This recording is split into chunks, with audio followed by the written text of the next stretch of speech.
Shalom, selamat pagi Bapak Ibu Saudaraku yang dikasihi Tuhan. Kembali kita bertemu di dalam ibadah pada pagi hari ini.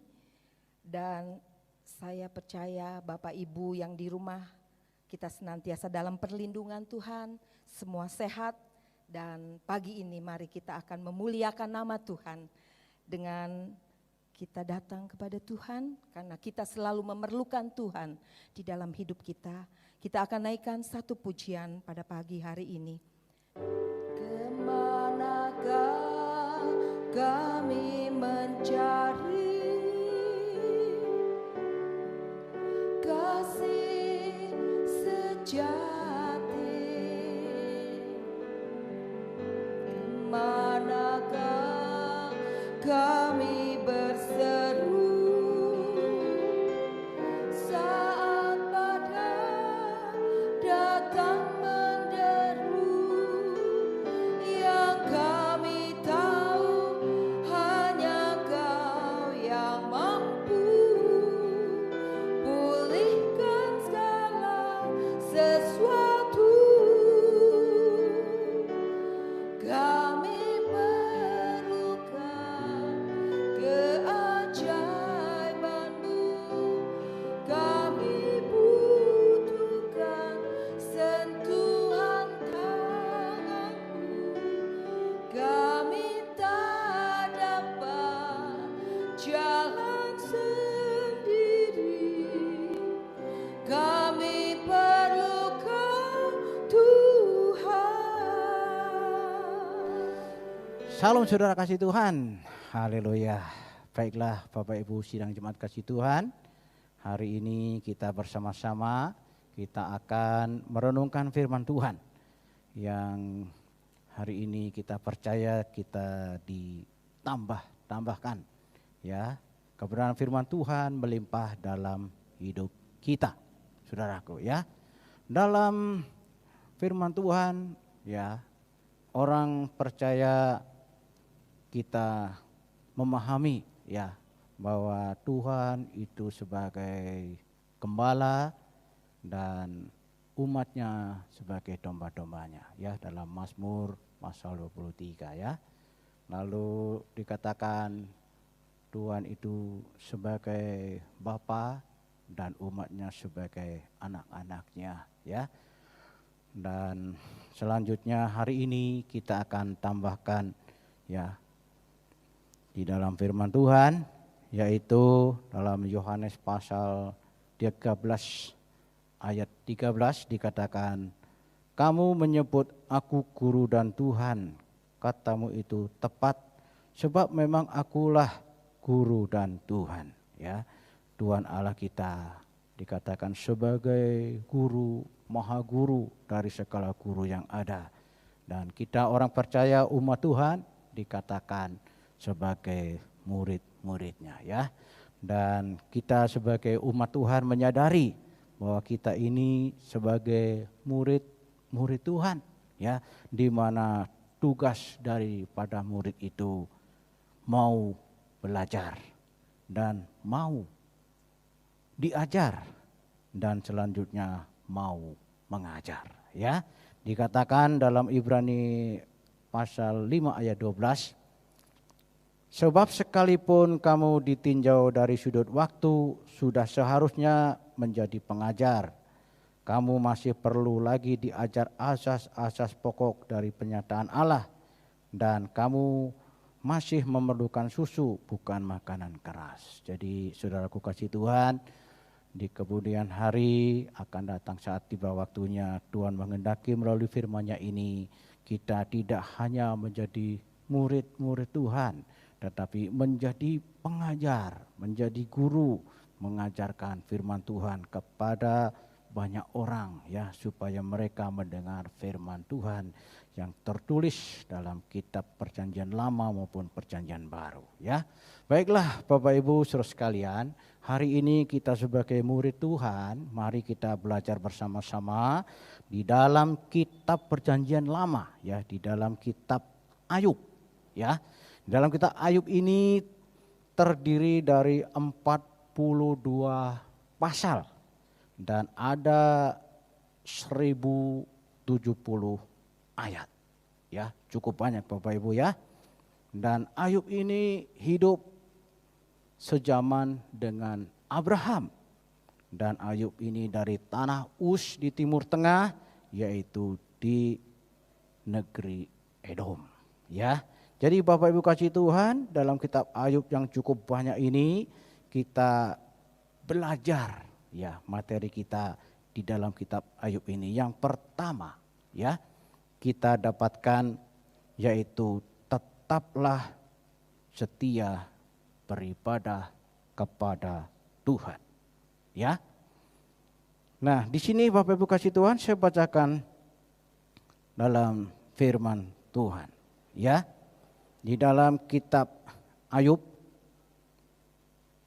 pasal yang pertama ayat 1 sampai 3. Ada seorang laki-laki di tanah Uz bernama Ayub. Orang itu saleh dan jujur, ia takut akan Tuhan Allah dan menjauhi kejahatan. Ia mendapat 7 anak laki-laki dan 3 anak perempuan. Ia memiliki 7.000 ekor kambing domba, 3.000 ekor unta, 500 pasang lembu, 500 keledai betina, dan budak-budak dalam jumlah yang sangat besar, sehingga orang itu adalah terkaya dari semua orang di sebelah timur. Ya. Lalu selanjutnya dalam ayat ke-6 dikatakan, pada suatu hari datanglah anak-anak Allah menghadap Tuhan, dan di antara mereka datanglah juga iblis. Bertanyalah Tuhan kepada iblis, dari mana engkau? Jawab iblis kepada Tuhan, dari perjalanan mengelilingi dan menjelajah bumi. Lalu bertanyalah Tuhan kepada iblis, apakah engkau memperhatikan hambaku Ayub?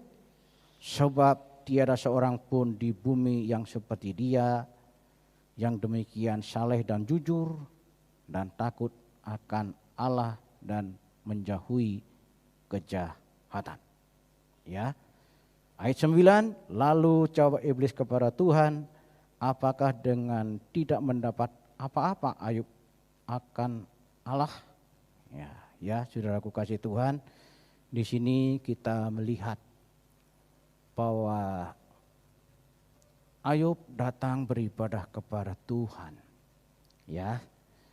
Ternyata kerinduan Ayub beribadah kepada Tuhan. Di situ ada iblis yang datang memperhatikan, yang mengganggu di dalam kehidupan Ayub, kesalehannya, kesungguhannya datang beribadah kepada Tuhan.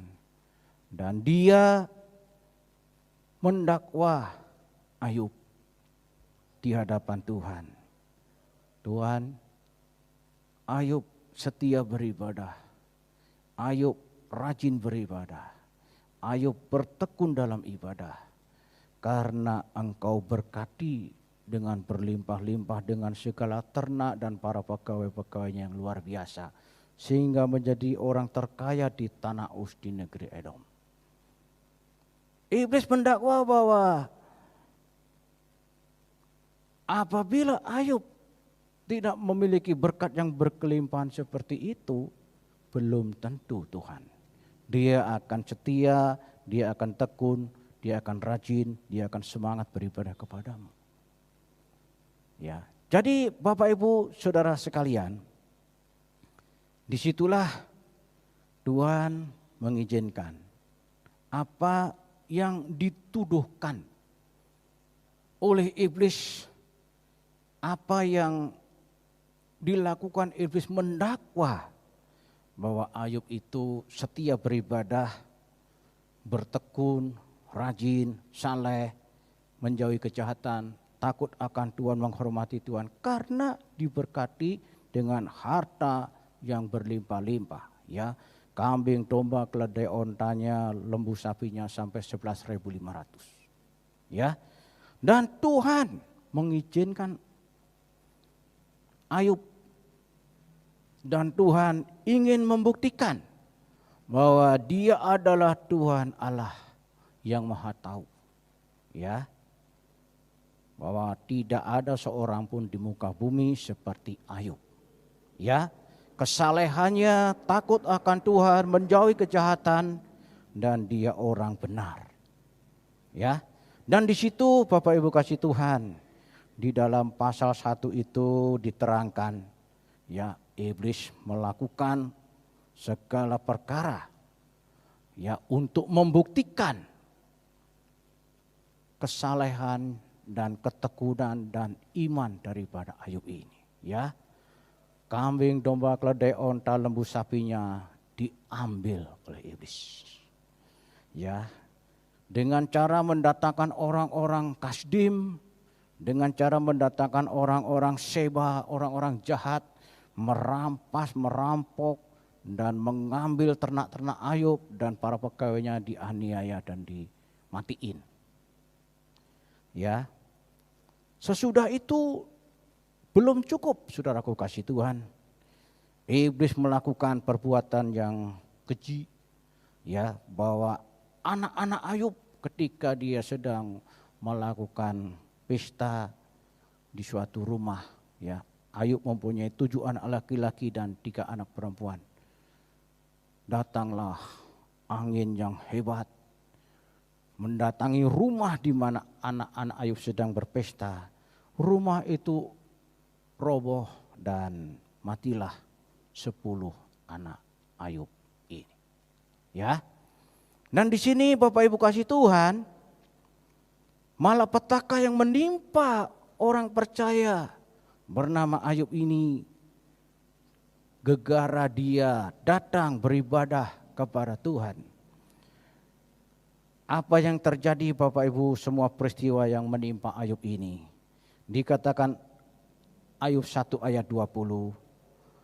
Maka berdirilah Ayub, lalu mengoyakkan jubahnya dan mencukur kepalanya. Kemudian sujudlah ia dan menyembah. Katanya, dengan telanjang aku keluar dari kandungan ibuku, dengan telanjang juga aku kembali ke dalamnya. Tuhan yang memberi, Tuhan yang mengambil, terpujilah nama Tuhan. Dalam kesemuanya itu Ayub tidak berbuat dosa dan tidak menuduh Allah berbuat yang kurang patut. Di sini Bapak Ibu kasih Tuhan membuktikan bahwa kesungguhan Ayub, kerinduan kesalehannya dalam beribadah kepada Tuhan bukan karena diberkati dengan berlimpah-limpah.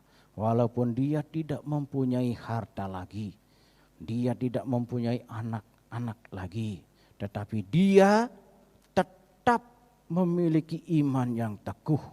Bahkan di tengah-tengah kekurangannya, kemiskinannya, penderitaan dan kedukaannya, dia bisa berkata, Tuhan yang memberi, Tuhan yang mengambil, terpujilah nama Tuhan.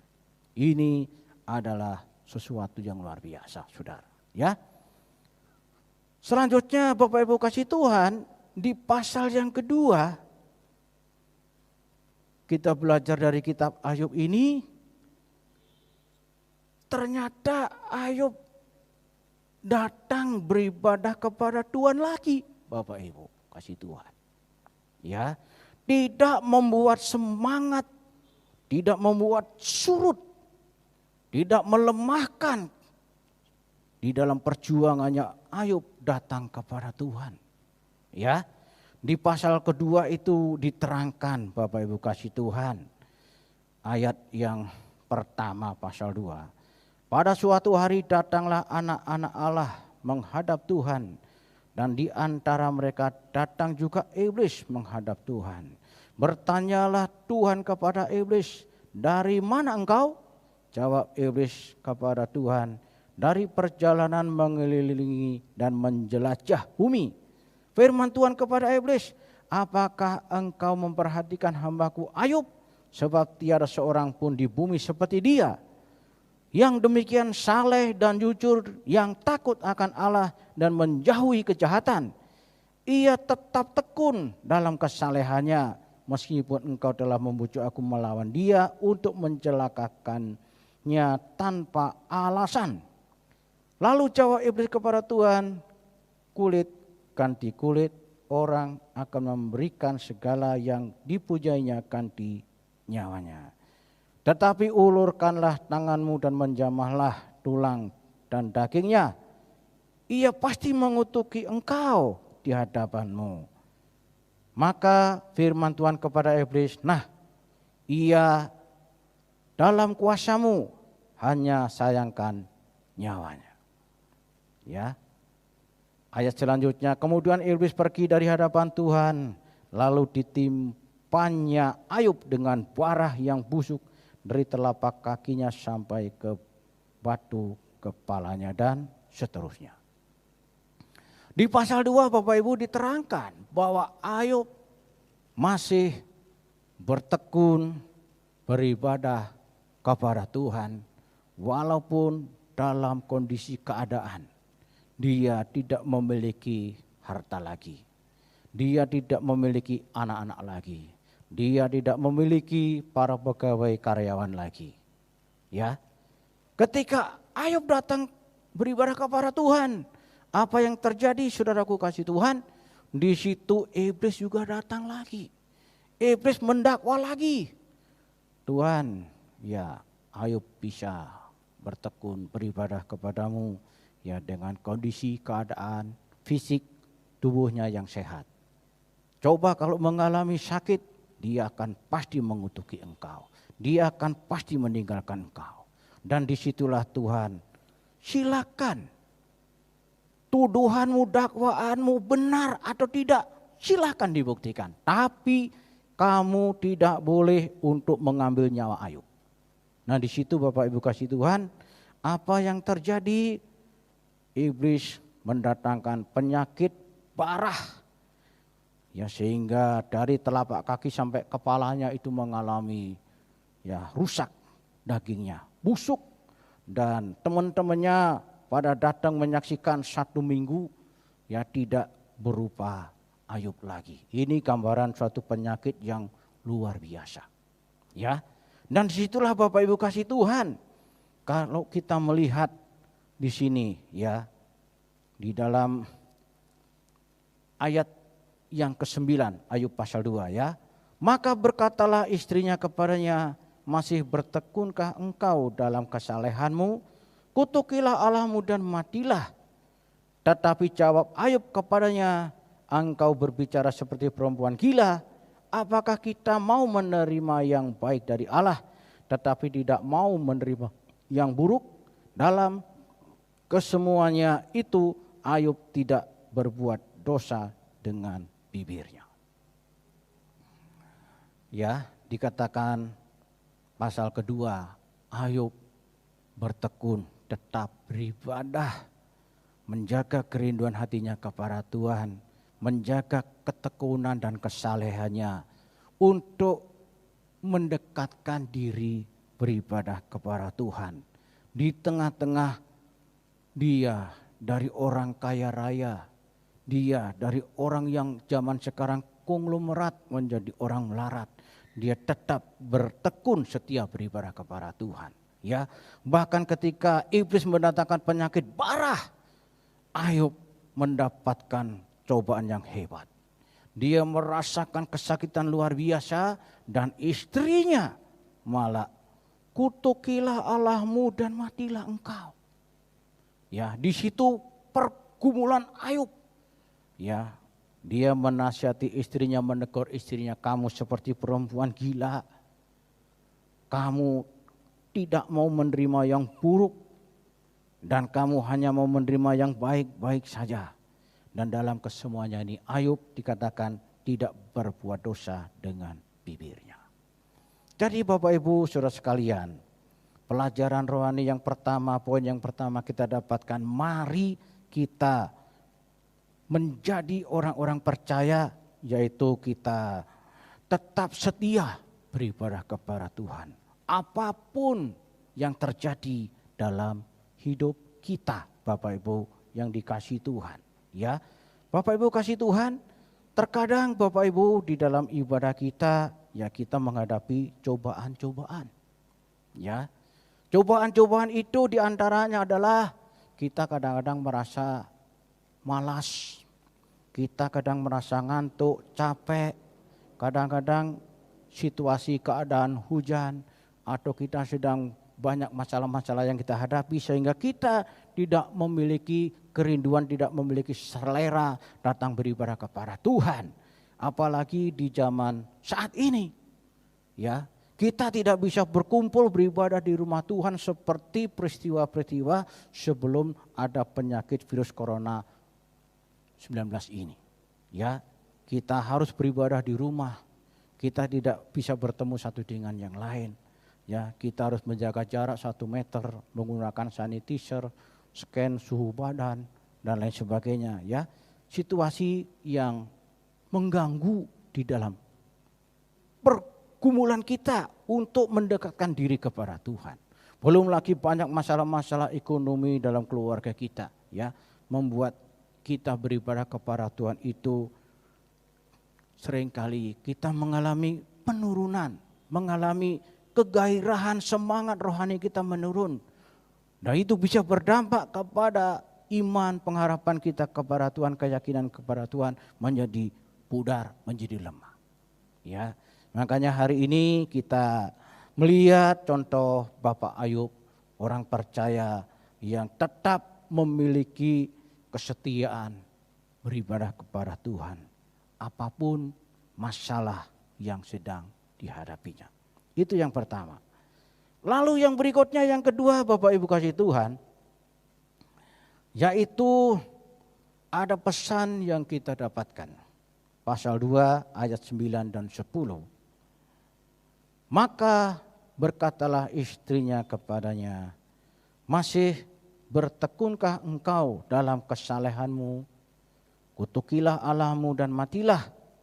Tetapi jawab Ayub kepadanya, engkau berbicara seperti perempuan gila. Apakah kita mau menerima yang baik dari Allah, tetapi tidak mau menerima yang buruk? Dalam kesemuanya itu Ayub tidak berbuat dosa dengan bibirnya. Bagian kedua, Bapak Ibu kasih Tuhan, kita temukan pesan. Poin kedua ini yaitu orang percaya dinasehati, ya, supaya siap menerima segala perubahan, menerima segala peristiwa-peristiwa yang dapat terjadi di luar dugaan, di luar kemampuan kemanusiaan kita. Ya, siap menerima segala masalah yang bisa berubah-ubah terjadi dalam hidup kita. Ya, kalau direnungkan Bapak Ibu kasih Tuhan, istri dari Bapak Ayub, ya, Ibu Ayub ini, dia sampai mengatakan, kutukilah Allahmu dan matilah kamu. Ya, ini suatu ungkapan di mana seorang wanita, seorang ibu yang benar-benar tidak sanggup, Bapak Ibu kasih Tuhan, menghadapi beratnya perjuangan, beban, persoalan kehidupannya. Ya, kalau kita melihat, mencermati Bapak Ibu kasih Tuhan, siapa sih istri yang mampu menyaksikan, mengalami, ya, memiliki, melahirkan anak-anak 7 laki-laki dan 3 anak-anak perempuan, mati semua. Siapa sih istri wanita yang sanggup menyaksikan keluarganya diberkati berlimpah-limpah, banyak kambing, domba, keledai, onta, lembu, sapi 11.500, tahu-tahu habis lenyap. Para pegawai karyawannya mati dan meninggalkan dia. Siapa yang sanggup? Bukan hanya itu saja.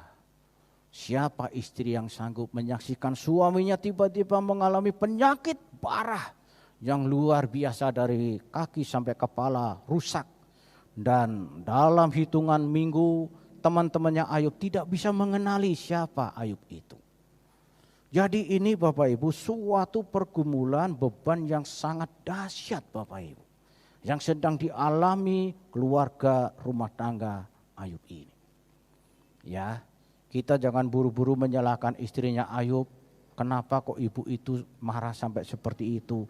Karena saking beratnya beban persoalan perjuangan hidup Bapak Ibu. Andai kata itu terjadi dan menimpa kita, kita belum tentu mampu, belum tentu sanggup Bapak Ibu kasih Tuhan. Ya, kalau kita perhatikan di sini Ayub Bapak Ibu kasih Tuhan. Dengan kesungguhannya, dengan hubungannya yang dekat kepada Tuhan, membuat menjadi seorang bapak yang bijaksana. Menegur istrinya, kamu ini seperti perempuan yang gila, perempuan yang tidak waras lagi. Dan kamu ini hanya menerima yang baik-baik dari Tuhan saja. Dan tidak mau menerima yang tidak baik. Ya. Jadi di sini Bapak Ibu kasih Tuhan, mari kita bersama-sama dalam poin yang kedua ini, ya Bapak Ibu kasih Tuhan, kita harus siap menerima segala keadaan perubahan-perubahan dalam hidup kita. Ya, karena apa Bapak Ibu kasih Tuhan? Karena yang terjadi di dalam rotasi putaran kehidupan ini Bapak Ibu, ya kita mengalami, semua orang mengalami. Siapa yang mau sakit? Tidak ada. Siapa yang mau kekurangan? Tidak ada. Siapa yang ingin mengalami kerugian kebangkrutan? Tidak ada. Bapak Ibu kasih Tuhan. Siapa yang ingin kalah? Tidak ada. Dalam hidup kita Bapak Ibu, ada saatnya datang kita itu sehat, kuat, gagah. Tapi akan datang saatnya kita sakit, lemah, tidak berdaya, terbaring di rumah sakit, diimpus dan lain sebagainya. Dalam kehidupan ini Bapak Ibu, kita diperhadapkan kadangkala kita mengalami kecukupan, kelimpahan. Tetapi akan datang saatnya namanya mengalami kekurangan. Ya, hidup pas-pasan. Ya. Kadangkala Bapak Ibu kita itu seperti orang yang berdagang. Maunya untung terus. Tetapi kita tidak mau menerima yang rugi. Mana bisa Bapak Ibu. Orang yang bisnis, orang yang berdagang akan datang saatnya untung, dapat cuan. Tetapi akan datang juga saatnya mengalami rugi, mengalami bangkrut dan lain sebagainya. Kita harus menjadi orang yang siap sedia. Ya, di dalam negeri kita seringkali terjadi pilkada, pemilihan kepala daerah, pemilihan bupati, gubernur, presiden ya. Seringkali ramai di televisi dikatakan apa Bapak Ibu? Anda harus siap menang.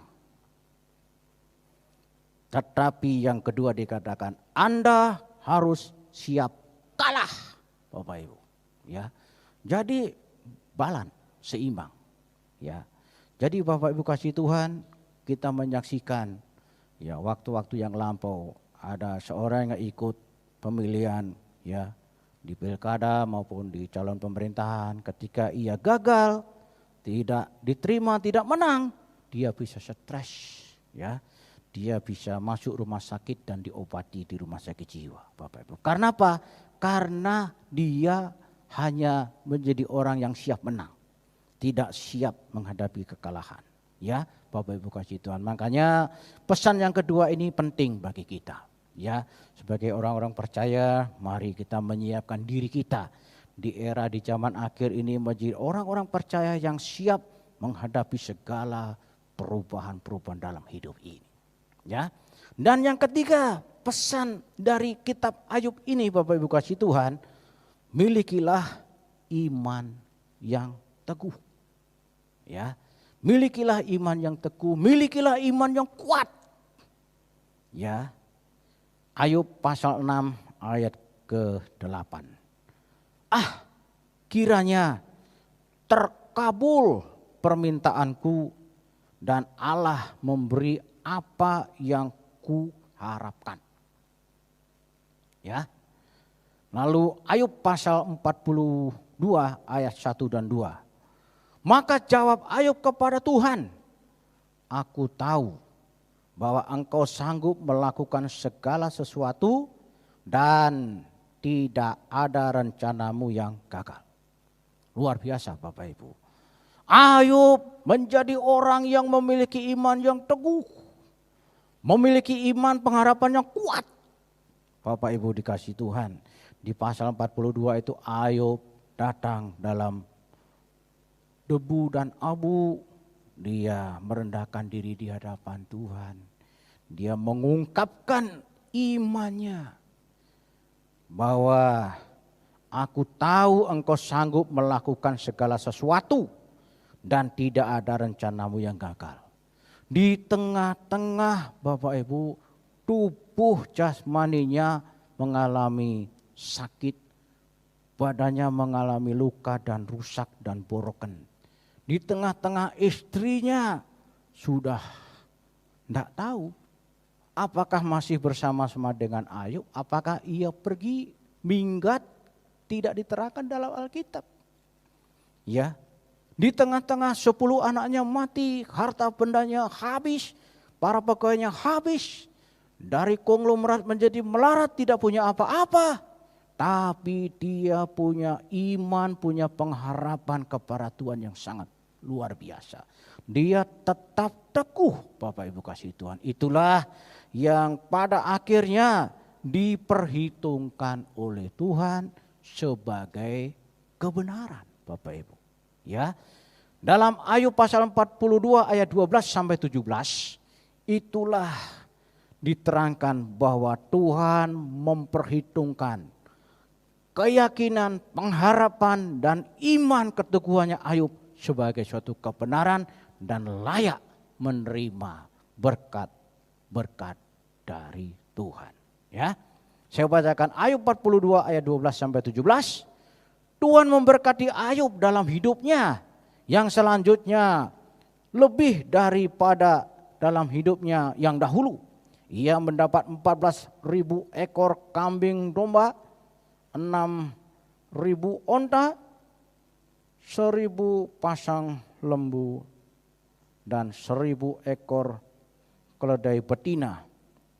Ia juga mendapat 7 orang anak laki-laki dan 3 orang anak perempuan. Dan anak yang perempuan yang pertama diberinya nama Yemima, yang kedua Kesia, dan yang ketiga Keren Hapuk. Di seluruh negeri tidak terdapat perempuan secantik anak-anak Ayub, dan mereka diberi ayahnya milik pusaka di tengah-tengah saudara-saudaranya laki-laki. Sesudah itu Ayub masih hidup 140 tahun lamanya. Ia melihat anak-anaknya dan cucu-cucunya sampai keturunan yang keempat. Maka matilah Ayub tua dan lanjut umur. Haleluya Bapak Ibu. Ya, jadi jadilah sesuai dan menurut iman daripada Ayub ini. Bahwa Tuhan sanggup melakukan segala sesuatu. Ya, sanggup memulihkan keadaan istrinya. Ya, sanggup memberkati kandungan istrinya sehingga melahirkan 10 anak lagi. Memiliki 7 anak laki-laki dan 3 perempuan. Bahkan dikatakan anak-anak perempuannya 3 itu cantik-cantik Bapak Ibu kasih Tuhan ya. Melebihi di daerah Edom ya. Bahkan harta bendanya dikatakan di pasal 42 ini dipulihkan Tuhan, diberkati Tuhan 2 kali lipat Bapak Ibu kasih Tuhan ya. Bahkan Ayub boleh menyaksikan anak cucu-cucunya ya sampai keturunan yang keempat Bapak Ibu kasih Tuhan ya. Luar biasa Bapak Ibu Ayub ini ya. Bahkan Bapak Ibu kasih Tuhan dalam kitab Ayub ini Bapak Ibu kasih Tuhan ya, diterangkan Ayub ini Bapak Ibu dalam kitab Yehezkiel ya pasal 14 ditulis sampai 2 kali Bapak Ibu kasih Tuhan. Ayub itu disejajarkan dengan Nabi Nuh. Ayub itu disejajarkan dengan Nabi Daniel. Bahkan ditulis dalam kitab Perjanjian Baru dalam kitab Yakobus, ya. Jadi Bapak Ibu, Ayub itu orang yang saleh, orang yang takut akan Tuhan, menjauhi segala kejahatan, hidup benar, dan dia orang yang bertekun setia beribadah kepada Tuhan, dan dia diberkati Tuhan dan dipakai oleh Tuhan di dalam sejarah goresan kehidupannya yang dapat menjadi pencerahan bagi semua orang yang percaya kepada Tuhan. Engkaulah perisaiku.